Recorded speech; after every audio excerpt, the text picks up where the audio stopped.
బీఆర్ఎస్ను ప్రజలు నమ్మే పరిస్థితి లేదన్నారు మంత్రి వివేక్. కాంగ్రెస్ పాలన బాగుంది కాబట్టి ఏ ఎన్నిక వచ్చినా గెలుస్తున్నామన్నారు. 2 బై ఎలక్షన్స్, పార్లమెంట్ ఎలక్షన్స్లో అన్నిట్లో కూడా కాంగ్రెస్ పార్టీ ఓట్ పర్సంటేజ్ పెరగడంతో పాటు టీఆర్ఎస్ పార్టీ గ్రాఫ్ డౌన్ అవుతుంది, బీజేపీ గ్రాఫ్ పెరగలేదు.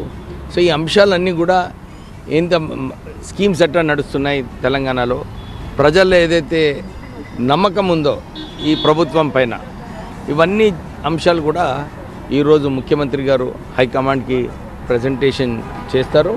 దాంతోపాటు ఏమైనా సూచనలు ఉంటే హైకమాండ్ నుంచి సూచనలు కూడా తీసుకొని ఇంకా పార్టీని ఎట్లా స్ట్రాంగ్ చేయాలి వచ్చే రోజులలో. ఇప్పుడు జడ్పీ ఇంకా ఎంపీటీసీ ఎలక్షన్స్ రావచ్చు, దాంట్లో ఎట్లా పర్ఫార్మెన్స్ ఉంటుంది అంటే జనరల్ రివ్యూ అన్నమాట. ప్రభుత్వం పైన జనరల్ పబ్లిక్ ఫీడ్బ్యాక్ ఏముంది, ఇవన్నీ కూడా ఈరోజు ముఖ్యమంత్రి గారు హైకమాండ్కి ప్రజెంట్ చేస్తారు.